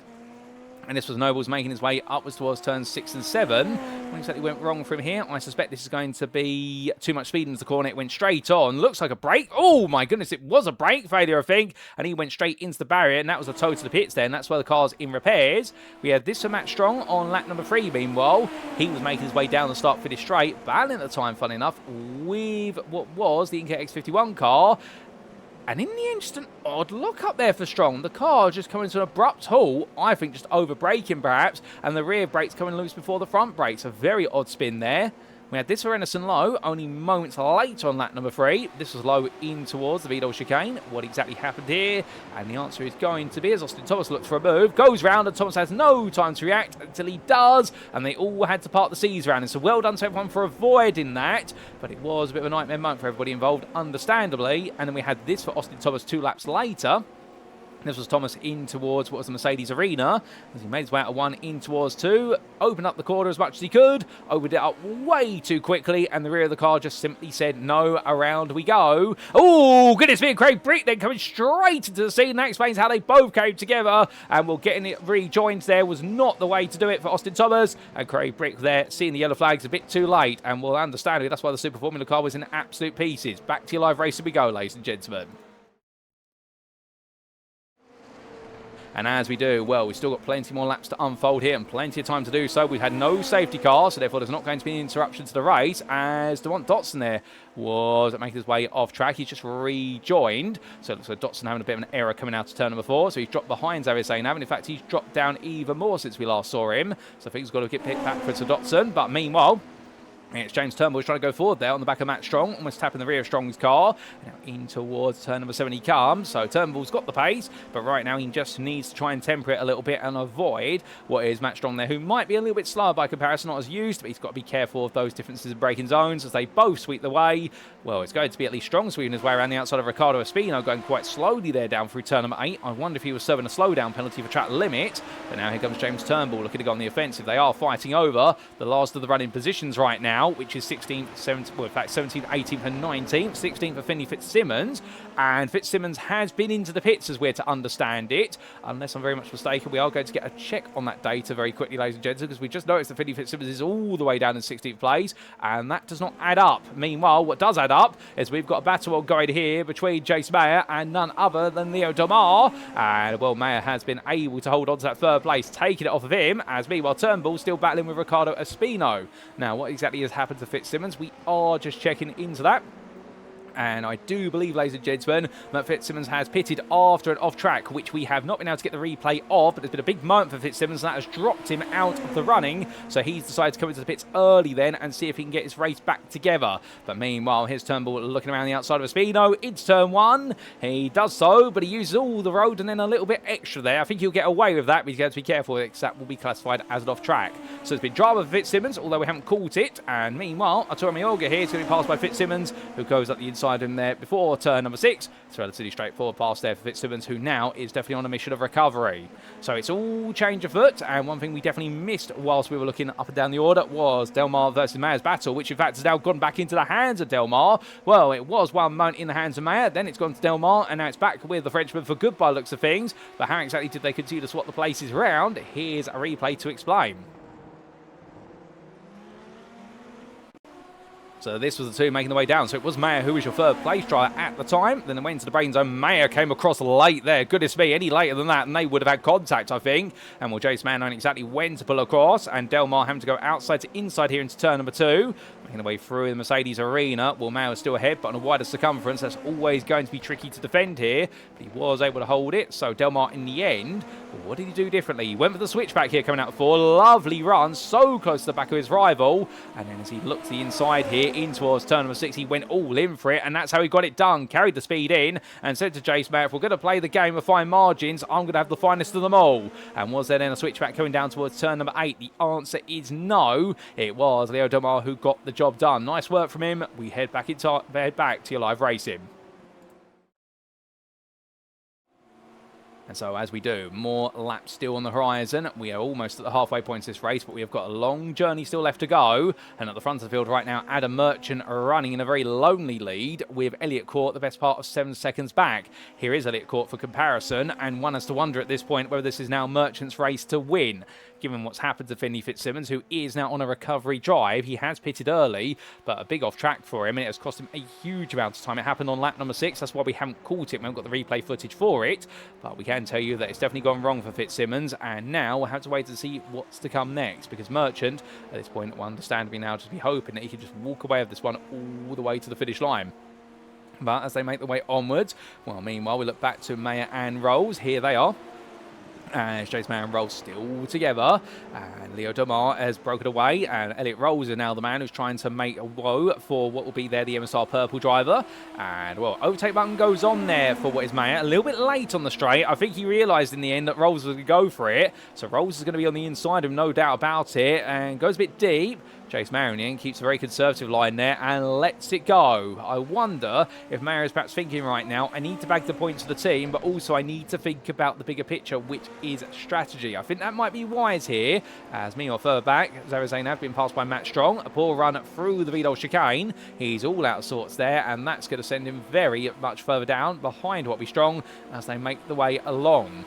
Coming through in towards that next braking zone. Well, meanwhile, we do look to Matt Strong. Here he is, your 15th place runner at the moment, and his race definitely seemingly looking at better and better as it goes on, but he's still got a lot of time in this one. He's still got some work to do, as Renison Lowe meanwhile makes way out the pit lane after all the work that he's done so far. It's been a brief stop, and now he's back out there once again, having taken his one and only stop in this race, and he'll be hoping it's going to be now just a race where he can focus on doing what he needs to do best, and that is making progress.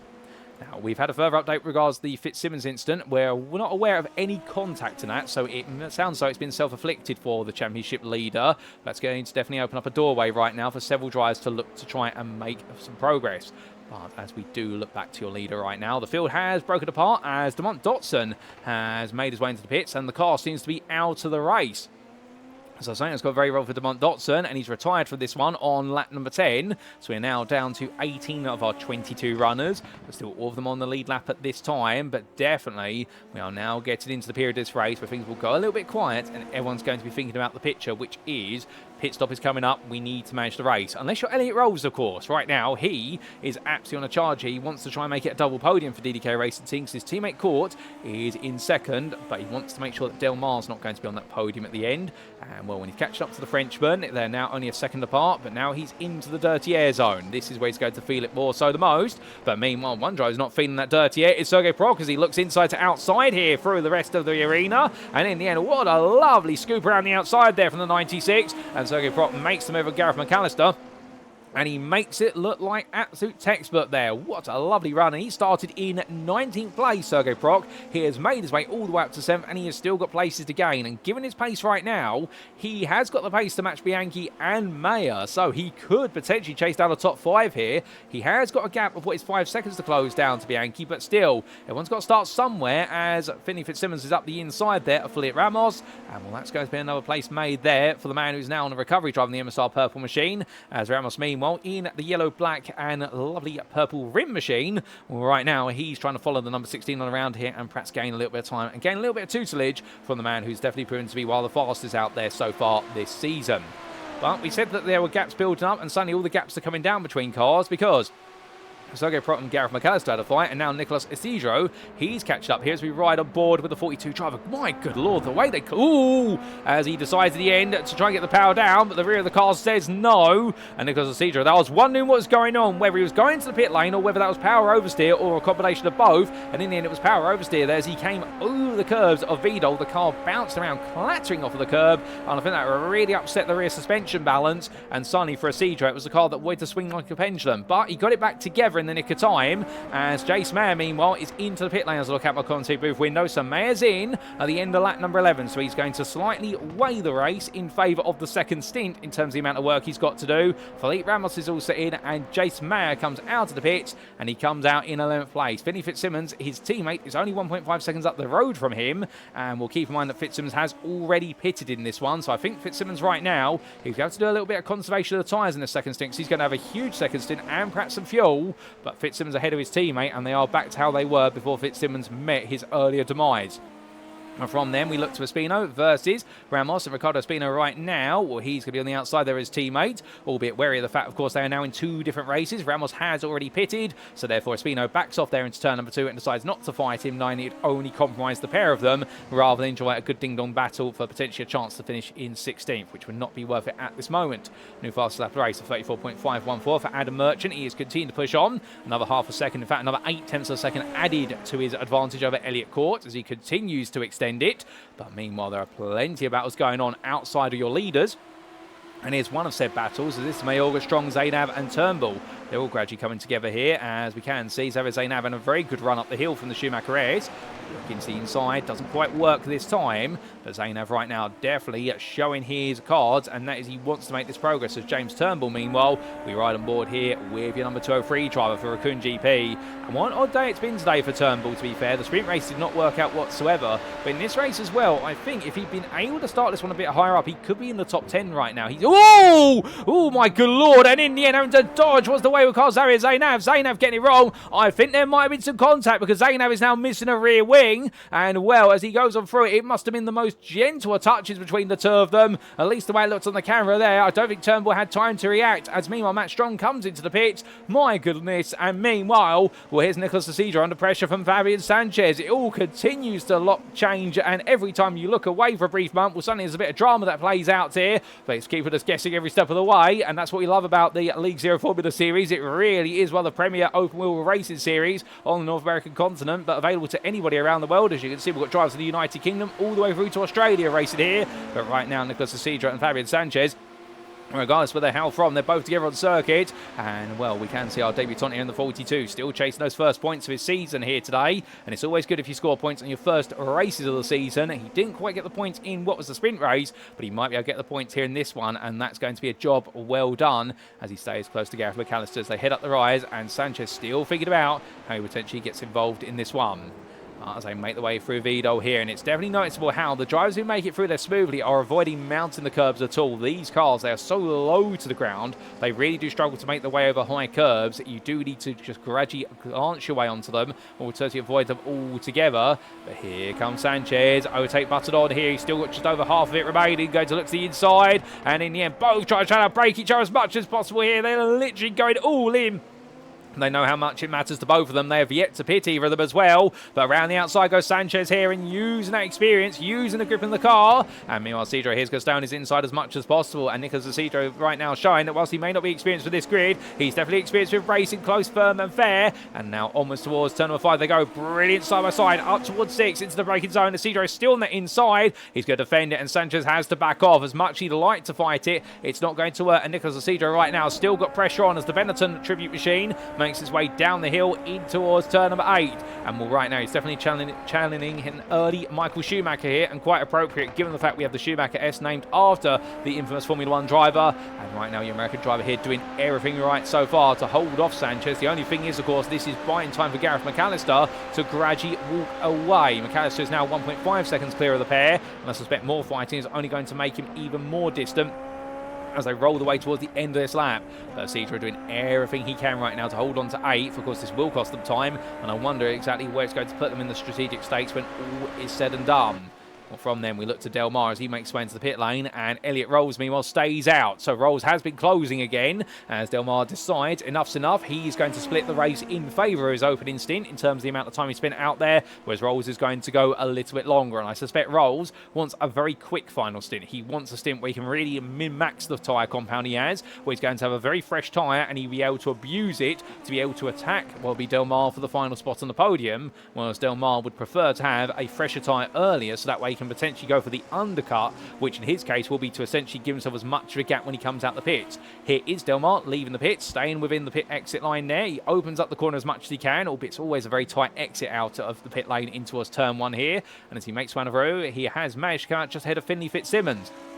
So Fitzsimmons is right there with him, and Fitzsimmons right now looking at this, and he wants to try and come in from this recovery drive. Goes to switch back here, cover turn number 4, takes a lot of curve, and in the end it goes wrong for Del Mar, and Fitzsimmons gets caught up with him, and it's more drama here for Finley Fitzsimmons. This race may be over. Both cars there, Beasley Fitzsimmons gets it turned around. You can see Del Mar's car has completely collapsed, and Fitzsimmons right now, that's got to go to the pits. If he can't get through, he's going to park it up. Fitzsimmons is going to retire from the race, I think, and in the end, if he doesn't retire, he's going to be at least a lap down for Fitzsimmons. This is a huge blow to his championship lead, a lead that has grown massively, but is this the sign of things to come in the championship right now? Because suddenly the momentum shifts, and well, the door is wide open right now for Adam Merchant, as well as many tries to make progress. Meanwhile, back on camera here, we do have Ricardo Espino and Renison Lowe fighting each other, and Espino goes incredibly deep there, and in the end, he's going to let Strong through as well. Now to turn number 4, Matt Strong making that nice move there, and it's going to be up into 12th now. Renison Lowe's his next target. Remember, both of these drivers have pitted already, so they are now fighting for positions all the way to the end, whereas Espino has yet to pit, but Strong's going to make an absolute hash brown of that braking zone, and as a result goes very deep there, coming down the hill through 17 towards 8. It's going to buy what will be low a little bit of time, but I think that might be dirty air there, hurted him. But from then, we come back up here to Nicholas Isidro and Gareth McAllister, still both yet to pit, still both fighting here, and Isidro is going to try and go from inside to outside, and he's going to get it done, is Isidro. Lovely move there, and the 42 now up into 6th place here. Well, given the fact that Fitzsimmons and Del Mar have had to come in together, that does mean that right now these two, they are potentially knocking on the door of the top 5 if they can catch up to Sergei Perok, but do keep in mind that most of your drivers at the very front of the field have yet to pit. All the way down to 8th place have yet to pit, and then we do have your first stopper in the form of Jace Mayer, who's currently running in 9th, and now the only MSR purple car that is out there on circuit, as Del Mar and Fitzsimmons both in the pit lane undergoing repair works, but I wonder if they'll be able to get the cars back out there. That is going to be an extended tow, and then it's going to be a lot of repair work to the cars, and do keep in mind, of course, ladies and gentlemen, this series does not have iRacing fast repairs active, so when you pick up damage in these cars, you have to spend the time in the pit lane, and Finley Fitzsimmons is out. They've just boxed the car. They said they cannot get it repaired. Fitzsimmons is out of this race, and well, it's a surprise, it's a shock. His championship lead will still stand to a degree by a significant margin, but right now, understandably, when you could have been aiming to go for at least 2 podiums today in order to be able to make sure that championship lead just gets a little bit further, with only 4 rounds to go after this one for Fitzsimmons right now, that may be a bit of a crushing blow in terms of the momentum, but he'll have to come back stronger in a week's time. As meanwhile, Low here on off Matt Strong for the best of the rest spot in 11th. They're fighting over the final 2 sets of points that are available to them. Of course, remember the rule change for the start of this season was the fact that now only down to 12th place inclusive will score you points in the feature race, whereas it was 15th in the previous seasons. But right now they are fighting, enjoying this as Turnbull and Ricardo Espino, they're a bit further back, and Espino has finally taken his one and only pit stop of the day. But those who have yet to stop, well, it is still the top 8 plus also Arturo Mayorga. Here is Mayorga right now enjoying what is a comfortable run, but he'll be thinking to himself, as will many, that pit stop has got to come at some point, and it will come sometime soon. But speaking of coming to things sooner rather than later, we need to take a look back at what exactly happened between Del Mar and Fitzsimmons, and here's the replay to explain, ladies and gentlemen, and hold on to your hats because this one is coming in hot.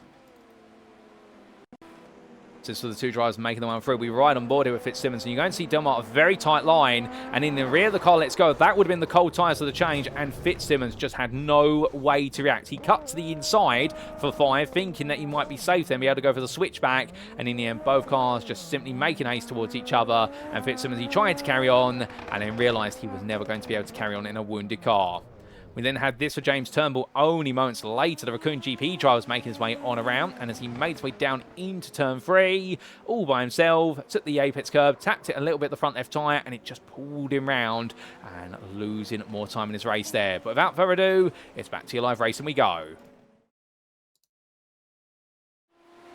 And as we do, well, we are now into that final third of distance. Here's your race leader, still carrying on. Adam Merchant proceeding, as he's always meant to do so in this one. And, well, no signs whatsoever Merchant being under pressure here. It does seem as though it's all coming up sunshine for the Squid Game Racing driver. Meanwhile, Brock, Isidro and Sanchez all into the pit lane. So the three drivers are all coming in. Exactly who's going to come out where? Well, there goes Brock, the man they were chasing. Then it's Isidro versus Sanchez. There goes Isidro. There goes Sanchez. So in the end, practically equal pit stops. Although Isidro, a very quick stop. 5 seconds stationary for Nicholas Isidro. That is a very impressive pit stop. And in fact, it brings him out just behind Chase Mayer. He's going to have the inside of Mayer here into turn 1. In the end, Mayer will take the risk. He'll try and go around the front of him, and he does. Chase Mayer, they're risking the loss of a front wing, but so importantly there for some key points, particularly for MSR Purple, who now know they're going to lose quite a bit of ground in this result. Coming around, well, right now Nicholas Isidro here, he is keeping everybody guessing, and this is a very impressive feature race from the debutant. The number 42 driver here now in 8th place, and well, given that McAllister has yet to pit, we would expect that perhaps McAllister's going to come out behind or amongst him. Isidro could be fighting here for 6th place come the end of this one, perhaps even 5th now, and we will see, because of course Mayer's got to catch up to Paroc, and then Isidro's got to try and follow them through, and Sanchez a bit further back. Sanchez had a very long pit stop by comparison, an extra 2 seconds that has not worked out for him, and that will definitely be, to his mind, a bit of a frustrating one, as Adam Merchant has now pitted. Elliot Rolls into the pits as well, so Merchant has come in and he's already back out on circuit. We haven't quite caught him on camera, but Court and Rolls are onwards. There goes Elliot Court, yet to pit. He decides to go at least one more lap, whereas Rolls decides it's time to come in, and so does Antonio Bianchi as he makes his way on down pit lane. So see how these pit stops play things out. As Gareth McAllister, he's the one we need to keep a critical eye on, because he's important in that battle for 5th through to 8th now. He makes his way on down. We look to the blimp camera, and well, it's not the best camera angle, but our Goodyear blimp has been able to pick up what is Sergey Proc, Jace Mayer and Nicholas Isidro. They all coming out of the corner, and McAllister still being serviced at the moment. He gets ready to go. There he goes. Where's Brock? Here comes Sergey Proc. Will he clear McAllister? Yes, he does. McAllister's now on pit limiter line. He makes way onwards. Here's Jace Mayer. And it's going to be very tight here. And McAllister right now on the inside, but Mayer sweeps his way around him. Does Isidro do so as well? It's going to come down to strategy here and boldness under braking. And Isidro doesn't get it done. So McAllister does jump back ahead of the 42. And Isidro now has got to try and capitalise on this lap. He's got to use the fact that he will have warmer tyres in order to attack McAllister. McAllister's on cold tyres at least for now. If he can't do this here, then he's going to lose out on the next lap, because McAllister will be fully dialed in and they will be back up to full racing pace. With Fabian Sanchez not too far behind. But what a battle this has been, 4th, 5th, all the way through to 9th effectively. Let's not exclude the fact Fabian Sanchez in this as well. And indeed, these drivers right now have very different strategies, very different stories, 5 very unique stories here today at the Nürburgring, particularly in this feature race, but they have all been brought together, and we have got an exciting conclusion to this one, no doubt about it. Now, we do have a flash of light there on where's the steering wheel for Nicholas Isidro's car, and I do believe that flash of light might be to say that he's now running low on the overtake button, so therefore he's got to use it a bit more sparingly compared to how he has done previously. But he'll take his time with doing so, and indeed, whoever's got some left now, they're going to want to use it at the right time to make sure they do not lose out as he makes his way up towards what will be Vido once again. As we look from the onboard to the outboard here, and with the flash of light, that is what it's telling you. It's telling you that he's running low now as he rolls his way on through. But all these drivers, they've all proven very impressive here so far today. And we're getting ready to go in towards what will be another lap. Now onto lap number 20. There's not long left in the tank for all these drivers as they come on down. Adam Merchant, meanwhile, well, he's completely in control of this, and whilst the pace may now be equalising between himself and Elliot Court, the fact of the matter is he has 7.5 seconds to play with here, and, well, even if he backs off by 10%, he will be safe for the remainder. He doesn't need to do anything spectacular at this point onwards, other than get it home, and with it, he will be bringing on the home back-to-back victories here today, and, well, he'll be very pleased with that. It really will be a huge haul of points, and it'll really be a big strike back versus Finley Fitzsimmons, and he'll be the first driver to be able to make it back-to-back wins at a circuit this season beyond the 2-time champion. But Merchant making his way on around, and as he does so, of course, he's no stranger to being a 2-time champion either, because he is one, and indeed they're both in the Hall of Fame, as are Russell Soto, the other 2-time champion, albeit Elliot Court, the man who's currently in second, a 1-time champion, a previous season champion, and looking to try and find a second trophy. How the only problem is right now the season definitely has not quite gone to plan, and therefore it's the second half of the season where we'll have to see him try and pick up the pace if he can, because Merchant definitely right now seeming to be the driver that if it's not Fitzsimmons, it's Merchant, then it's Court who's the third fastest on individual driver pace. But from him, what's going on in the fight for 5th, 6th, 7th, 8th and 9th? Well, Sergei Prok has opened up now a 2.5-second gap to Jace Mayer. So Mayer is falling back a little bit with regards to pace. Gareth McAllister is still matching Mayer. Isidro is still following him. And then Fabian Sanchez is here. So Isidro is starting to use a bit more of the push to pass. Whilst he's got a limited amount left, he is trying to go for it with what is the best part now of 3 laps to turn after the next one they go on to. Our leader is a long way up the road. Understandably, these guys right now are 44 seconds behind the race leader, but either way, they're not at risk of being lapped here, and we're going to see this battle go at full pelt all the way to the finish. It's so great to see 5 different cars all very close together here and within 5 seconds of each other. It only takes one battle at the front of this group and suddenly they will all be treading on each other's toes. But Sergei Prok has opened up the gap to Mayer by another 3 attempts here at the start of this lap. So Sergei Prok, if he can, he might now feel safe. I think it's Jace Mayer who's perhaps the more vulnerable driver at this point. Although then again, a bit of dirty air there. Washes McAllister out wide. He's got to be careful of those track limits. Get to 17 instant points and you will suddenly get a black flag. And if you can't serve that drive through before the end of the race, it will be added post-race time.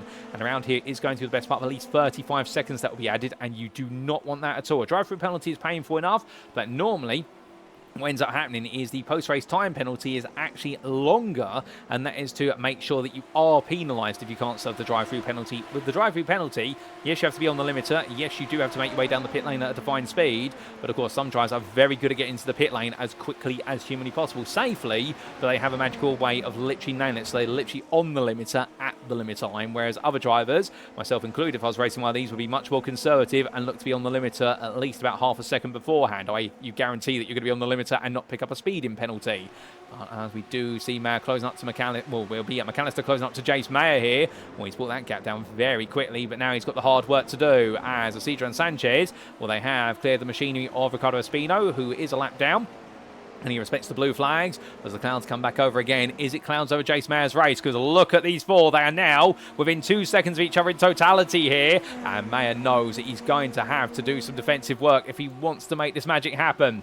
Well, down into that braking zone we go. And looking back from the rear of the MSR Performance Purple Machine, well, he's going to take his lines. McAllister is getting a little bit cheeky. You can see McAllister right now with that dirty air really building up over the front end of the car. He's now starting to tuck into the corners more. He's trying to get off racing line a little bit in order to give himself a bit more front end aero grip, and that in turn it is going to compromise his lines, but it may be able to give him the opportunity to stay there. Also keep in mind, running this dirty air for an extended period of time, it will overheat the front end of the car. It will really add to the tyre degradation on the front end, so it's something he's got to be wary of, as behind Isidro and Sanchez are getting close to each other as well. And for Fabian Sanchez, of course, he's got a bone to pick with himself with regards to what happened at the end of Road Atlanta in his battle with Shah here, who unfortunately we haven't seen here today. We hope to see back on the grid in a week's time. I do believe he wasn't able to make this round due to personal circumstances, but Sanchez losing that second place right at the end at Road Atlanta for a mistake of his own doing under braking, but he wants that place of Isidro if he can. But Isidro, I think now he's going to look more rearward than forwards,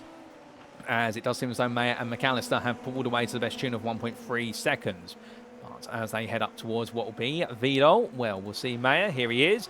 And no pressure from McAllister this time in terms of looking for a move. McAllister an ever-present threat as Elliott Rolls is being caught up to by Antonio Bianchi. And can we see Antonio Bianchi potentially taking a podium here today? And well, if so, it's going to be a long time since we've seen Bianchi on the podium. Can he get it done in the 17? Rolls right now does seem to be struggling a little bit here in the late stages. A few drivers have seemed to have fallen off a cliff, and I wonder whether tyre wear rates are a lot higher than expected. This is a circuit that wears down the tyres quite evenly. Whilst it is a clockwise circuit, you do have just as many left-handers as right-handers, and also keep in mind it is normally the left-handers that actually put a bit more load on the tyres by comparison, so that might be a bit of a theme here. Perhaps some drivers are struggling with tyre wear, and those who protected the tyres early on are making it work, plus also fuel load. I wonder if some drivers have intentionally under-fueled and thought they'd be able to get away with it, but then perhaps they haven't been able to do so. As we do see what is McAllister, Isidro and Sanchez back together. McAllister's fallen away from Mayer now, so he's had a pretty poor run of the first sector on this penultimate lap of racing. These drivers all together as our leader, meanwhile, sees the white flag. He goes on to a final lap. So there goes Adam Merchant, and he is 6.6 seconds ahead of this man, Elliott Court, who is closing on him, but not at the rate of knots he needs to bring him down. But meanwhile, we look back from them to Sanchez, Isidro and McAllister. They have still got one more lap to go after this. They've yet to make it onto the final lap. Such is the gap to the leader. You can see there, Sanchez looking for it, not quite able to do it. Meanwhile, here comes Antonio Bianchi up the inside of Rolls, in towards the final corner on the penultimate lap. And that's going to be a drag race down towards turn number 1. And right now, Bianchi wants it. He really wants that podium that's been away for him for a long time. But Rolls also wants a double podium for DDK Racing. It's going to be hard on the brakes between the two of them there. Rolls goes to turn in. Bianchi's still got half a car there. And now coming in towards the left-hander at turn number 2. Well, this is where Rolls will be on the inside. Bianchi's going to have to cut it back. Can he switch it back in the nick of time? He's fighting with oversteer as he looks up the inside. In the end, it's not enough as he comes through 3 to 4. He's got the overtake still deployed here. And now what he's got to essentially do is get a really good run. He's going to do it. Here he goes. Looking around the outside, they're both on the full push to pass here. The best part, 600 horsepower being deployed. And as they make their way through the left, well, it's going to be almost out of power there for Rolls as they roll the way off. Fabian Sanchez has been involved in the incident off camera. We can't cut to that at the moment, ladies and gentlemen, as they make the way down the hill. And it's going to be Bianchi looking to the inside. He's not quite close enough to do it. Bianchi can't find the move. He's going to have to look for it on the very end of the lap. Then it'll have to be the Vidal chicane to get the job done if he can. But you see both drivers there right now almost out of push to pass. And well, time is of the essence. Meanwhile, for this man, well, what a time to be making it back-to-back victories here today in round number 5, because that's exactly what Adam Merchant does. He takes the win by 7 seconds in the end over Elliot Court, who comes out the final quarter. He will be your runner-up here today. But what's happening in the battle between Bianchi and Rolls? I think Bianchi's got ahead for now, but they're still fighting, and here they come towards Vito. Rolls is going to look around the outside, and Bianchi's going to defend firmly there, but Rolls makes it too wide all the way through. They go into contact, they touch, and they're inside one over there, and in the end, Rolls will take the place, but I suspect that's going to go to the stewards through for both tries. Neither one way to back out there, and well, for Elliot Rolls, it is going to be third on the road at least, but I can imagine after a stewarding verdict, it may be different, although then again, was Antonio Bianchi just as much a fault for not wanting to give in as he's trying to get to the finish line in a car, and then definitely looks like it should be in the scrapyard right now, but can he get there? Will he get fourth place? He will, but understandably the INCA X51 driver will not be pleased how this has ended. He finishes fourth ahead of Sergei Prop, who will take home in 5th place in, and in fact, he does get promoted up the order. I think there's a black flag for Bianchi due to that contact. James Mayer will come home in 5th then, and Gareth McAllister 6th. Nicholas Isidro, in his debut feature race, will bring on home 7th place there. Some huge points for him, even if he couldn't quite beat McAllister to the 6th or Mayer to the 5th in the end. And then Fabian Sanchez, after a late spin, will come on home in 9th place ahead of Arturo Mayorga, or in fact ahead of Antonio Bianchi. He's promoted to 8th, and then Arturo Mayorga, well, will he be promoted as well, because he's going to be the last lead lap finisher with Renison Lowe in 11th ahead of Matt Strong, and James Turnbull and Ricardo Espino will be your lap down finishers. So 22 starters, 14 finishers, and here's the last of your finishers making his way around right now as Mayorga makes his way out of the final corner, and he will return to a points-paying position. He will take 10th place. Well done to him. Does he get promoted to 9th after the race is done? And the answer is going to be no, he does not, as he cools things on down. But goodness me, ladies and gentlemen, what an end to the race. And as Adam Merchant celebrates there in the runoff area at Advan, enjoying the fact it's been back-to-back wins today and that monster start for him, well, we need to take a look back at what exactly happened between Antonio Bianchi and Elliot Rolls right at the end of this race. And here we go back in time. So it was always building up, and we had to leave this behind as they made the way out for the Schumacher S. And well, Rolls went defensive. Bianchi then looked around the outside here in towards Advan, and it was a lovely sweep around the outside there to get it done. Now, in the run back here in towards what was Bilstein Curve, both drivers making their way onwards, and this is where things got contentious. So Bianchi cuts the inside, understandably not wanting to give any pace whatsoever to Rolls, and then it was up the hill into that braking zone. They made the way into the brakes, and as they do, Bianchi on that inside, they went too wide in, and well, the big question mark is always going to be, could Rolls have made the corner there on that inside, and did Bianchi cut him off or not? And well, we get an alternative angle. This was the on-board from Rolls in that whole sequence here. And again, we're not going to be doing any stewarding verdicts, but we're just talking through what will be under consideration on some of the camera angles we do have available. And this was Rolls initially defending. You can see Bianchi appears stage right very shortly. There he is, so takes the place. Now Rolls may have tactically let the place go there to then get into the slipstream, and very eagerly following as they made the way upwards. Both cars out of the push to pass at this point. It was all done on raw pace and driver ability, and then looks to the outside here, commits to the bit as they both make the way into the corner. Well, there's the contact, and they both end up essentially inside one another. And for the DDK Racing Team driver, it's going to be a very hard one for both drivers there to really argue their cases versus the other. And I do wonder where it goes down to racing incident, and both drivers in the end could have done better to perhaps yield to each other. There's so many different interpretations, but thankfully we're a commentator, not a steward. I can imagine the stewards will have a handful with that one. And meanwhile, what happened to Fabian Sanchez at the end of the race as well, many of you may be asking? This was him going on to the final lap, chasing after Nicholas Isidro. Looked up the inside here into turn 1. went all in, and in the end just took too much apex curve. And in fact, the rear right tire, I think, hit the bollard there, and that sent it around. So for Sanchez, that's how he lost out there. He was going for the do or die move, and in the end, unfortunately, it wasn't do. It was die for his aspirations to finish in none other than, what was that, 6th place in. So a gutting into his race. Without further ado, ladies and gentlemen, let's make your way back to circuit side and take you through those post-race results subject to any steward's inquiries. And so as we come on back here and things cool on down at the Nürburgring, here are those results, and what a race it has been, no doubt about it, ladies and gentlemen. An incredible race for our 24-lap feature race in round number 5 of season 17 of the League Zero Formula Series, brought to you on iRacing and presented by INCA Salsa and Adam Merchant today. To be fair to him, Finley Fitzsimmons in the end had a dismal set of moments, and that dropped him out of the hunt, but Adam Merchant had to be there to make sure he was in the lead in the first place, and he did exactly that with a monster start and plenty of pace. The Squid Gang Racing driver in the end taking the win over Elliot Court, who was your runner-up. The DDK Racing driver in the end finishing second, knowing he was on the pace to match Merchant in the late stages, but couldn't quite catch up to him when he was needed. And then we did have Elliot Rolls in taking home that 3rd place of DDK Racing, but there's a big question mark over what exactly has happened with regards to that incident between the two drivers, and I suspect that is going to go to the stewards, and we'll give you an update on that as of next round. Sergei Proc then, he was just off of the podium there, the privateer, but to be fair, really was the best of the rest in that long, extensive fight of drivers. He was able to run away from Jace Mayer right at the end with the MSR Purple drive 5th, holding off Gareth McAllister for INCA Chips, who takes a season best performance, and it was a brilliant race to end his debut for Nicholas Isidro there, finishing 7th place, the privateer, just ahead of Fabian Sanchez, whose late speed in the end cost him some points, but still an 8th for Squid Gang Racing. Antonio Bianchi, he will be classified as 9th in the end, with the difficulties of that contact between himself and Rolls on the final lap. He will take a 9th place ahead of Arturo Mayorga, who returns to the points paying positions in 10th place there for INCA Chips. It was a lap down for both Ransom and Matt Strong as they fought over 11th and 12th, but they both take home the final points of this feature race for Team Boats and INCA Salsa Racing. And it was just out of the points there for James Turnbull for Raccoon GP ahead of Ricardo Espino, who completed your finishers for INCA Queso. It was then the retirements of Leo Delmar after what was his contact earlier on in the race with Finley Fitzsimmons, with the MSR Purple driver retiring with the Rodent Racing driver, and it was also retirements for Felipe Ramos, Sarah Zainab, Demont Dotson for Formula American Racing Team, who was looking so good in the early stage of this race. I'm gutted for him because I think he could have been on course for a top 5 here today.